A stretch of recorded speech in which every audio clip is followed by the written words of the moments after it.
So, today's gossip gallery, we're going to be talking about... Katie's really sensitive about it because she is pregnant now, obviously. And yeah, it's the things that people say to you when you're pregnant. What not to say, exactly. And even after being pregnant 3 times, I've still managed to say things to Katie and she's like, really, did you just say that? You can't help it, and no. you want to say something to a pregnant person, and yeah. you want to identify with them. You want to let them know that you've been through it. But you can't get it right, can you? You can never get it right. Nothing you can say will be right, as well, because one person might hear something and be absolutely fine with it. Another person might hear it and be so sensitive that they will just start sobbing in your face. I can remember doing one school run. There was one school run in particular which is just laughable because I was taking Rocco into school. I can't remember whether I was pregnant with Diggory or Ozzy, but I was taking Rocco into school. I can remember one mum walking towards me going, "Oh my gosh, look at the shape of that. Definitely a boy. Definitely a boy." And obviously I didn't know what sex it was, so smiled, carried on, and then with under a minute later I've got someone else walking towards me going, "Oh my gosh, the shape of that, that's a girl, definitely a girl shape." You think, how funny, but yeah, everybody likes to have a look. The guessing thing is always nice, I guess. You know, I mean, I've found out for both of them, so I find it quite sort of smug when people go, "Oh, definitely a boy point." I'm like, yeah, well, it's a girl. But it's the things like, which I've had a lot of in the last couple of weeks, haven't I, of people going, when they say, how long have you got to go? And I say, 3 weeks. And they go, oh, it's very small. Yeah. And you sort of take a bit taken aback and think, what you're saying, what I'm hearing is there is something wrong with your baby and you need to go and get that checked out. But then, I know that's not what someone means. If they walked, you know, like I've said to Katie, "Oh, you're really small," and I'm thinking Katie as a whole being is really small, and I'm thinking that's surely what you want to hear, that your arms are ginormous and your thighs are ginormous. But actually, when you're pregnant, you're thinking about baby and not you, and you're thinking they're saying that maybe you've got a malnourished baby. Well, exactly, and then you suddenly start justifying, and you want to get your notes out and say, "I'll show you my chart. I'll show you my chart. It's going up really nicely." And funnily enough, yes, last week I did have a dip on my chart, so they sent me for a 3rd scan. By the end of the week, I had gone from being a dip below average to the nurse saying, "Actually, if anything, you're kind of on the big side now." So I'd obviously just gone boom. And then did that offend you as well? Because that's the other. No, I was really no, because it was a nurse. People to ever say, "Wow, look at your big bump." And I used to have that with the boys because they were really big bumps, and I also ballooned towards the end as well. It wasn't just bump with me, but yeah, that's equally as offensive to tell someone they're small or big. But of course, people want to say something. Well, I didn't mind it because it was from the nurse, and I thought, well, you're qualified. You're allowed. It wasn't me. If I have had another friend this week. What can you say to someone who's pregnant? No, I know. Nice? What a compact. Exactly. How about that? What a compact. Just say you look great. Compact. And then zip it. That's all you got to say. You look great. But even that, I used to think people were lying. I felt so horrid through my pregnancies from start to finish. It was morning sickness into can't stop eating, just filling my face. She doesn't have the nicest pregnancy. I hate pregnancy. I hate everything. I hate my legs getting bigger. I hate not being able to put heels onto my feet. I hate just not being able to reach my shoes. I hate not being able to run without falling over. It's just everything's horrible about pregnancy. Don't enjoy it. It used to annoy me when people said I was glowing. I was like, "I'm not glowing. I'm hating this. I feel horrible." And then and people would say to me, "Oh, you look great," and you feel like saying, "Well, I'm not great because actually I feel sick. I'm really fast. I'm really uncomfortable. I can't do my shoes up. I've got no one to help do my shoes up. I'm just generally feeling really sorry for myself." There's nothing, Annie. There is nothing you can say, but you know, I'm still going to have a rant about it. So what do I say to you for the next 3 weeks? There is nothing you can say. You look beautiful. You're a beautiful pregnant person. No, because now I know I don't believe that. We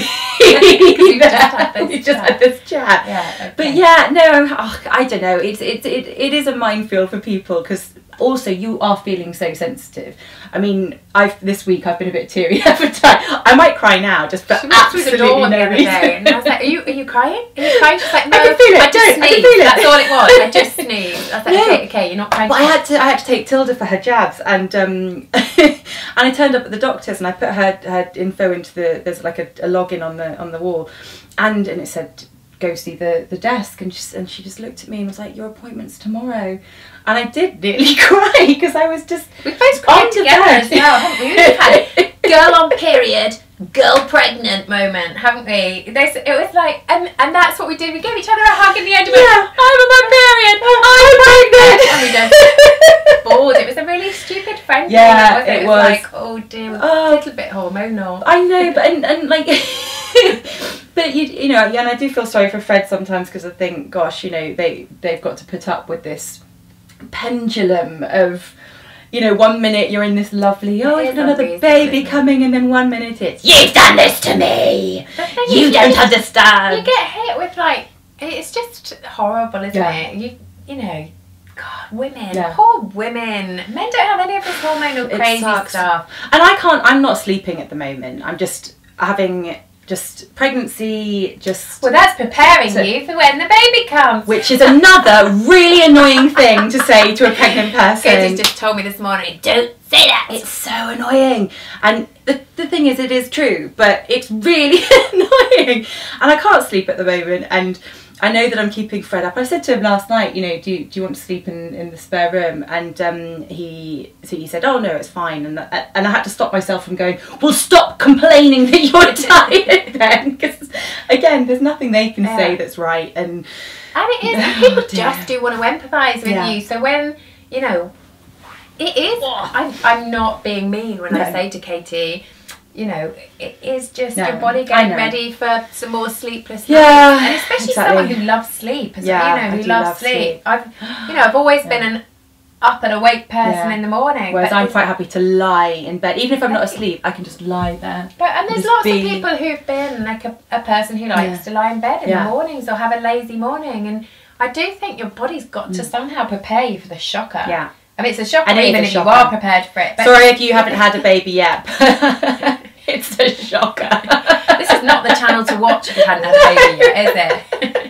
Yes, it's lovely and wonderful, but it's also a shocker. Hard work. But the other thing we were going to talk about as well was, you know, sort of pregnancy aside, is when people's reactions to the sex of your babies. And it's really funny how people can, and Anna's got 3 boys, I have a girl, and we know that we have another girl on the way.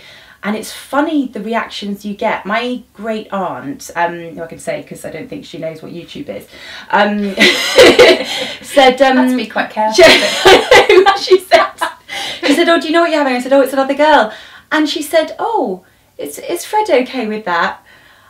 And I was almost a bit taken aback, but of course it's her generation. They think, well, a man will want a son. I think Henry VIII needed a son, didn't he? Exactly. People kill girls if they're the firstborn girls in some countries. Oh, don't. Oh, God. It's like, there are certain, you know, people do assume that a dad wants a boy. I know, it's funny. And even guys' reaction when I first had Rocco was, you've made me feel like a king. That was how, you know, it's... Yeah, which is wonderful. Here's your firstborn son, but I've had it the other way round because people assume that the reason why I've got 3 children is because I'm trying to find out. I made the decision to have 3 children. It wasn't just on what sex they were. And actually, I think first or second time I'd have loved a little girl. But by the 3rd time, I was in boyland. And you were a mother of boys. I know how to do boys. Definitely a mum of boys. And the thought of having a girl had started to panic me a little bit. I couldn't throw a pink one into the mix. I can't. You know, I love going to play football with the boys. I'm not sure that I can go to ballet lessons now. I've erased all of that from my early childhood memory. And knocking the estrogen out of your world. But I still get people now saying you're going to go for the girl again. Try for the girl again, and you think, well, no, I'm not. And it's quite offensive. It's like saying that, oh, well, you know, surely you're not happy with what you've got. Yeah, I love my children. Why would I change that? So you've got 2 girls. Are you going to go for a 3rd and try for the boy? In in all seriousness though, one, I've seen what 3 children can do to somebody. You can only have 3 kids if Not you're pretty. a little bit nutty. Yeah, and it pushes even the Nuts strongest of characters. But there is a part of me, knowing that we would possibly stop at 2, that thinks, oh, I wonder what that boy would have been like. What would mine and Fred's boy look like? And yeah, there's a little sort of sadness in that, you know, I always wanted a little boy called Buddy, and I think, well, what happened to Buddy? What about Buddy? We had a Misty that was never born, but yeah, I mean, I don't know how I'd cope with another girl in the house. I definitely don't think I could cope with it now. You'd enjoy it, and you'd have fun, and same for us with a boy. Isn't it? But there is a funny assumption when you have one sex. Yeah. That you're not quite satisfied. Exactly. Yeah. Surely you haven't ticked all the boxes. You know what? Why does having one boy and one girl mean perfection? It doesn't. It doesn't.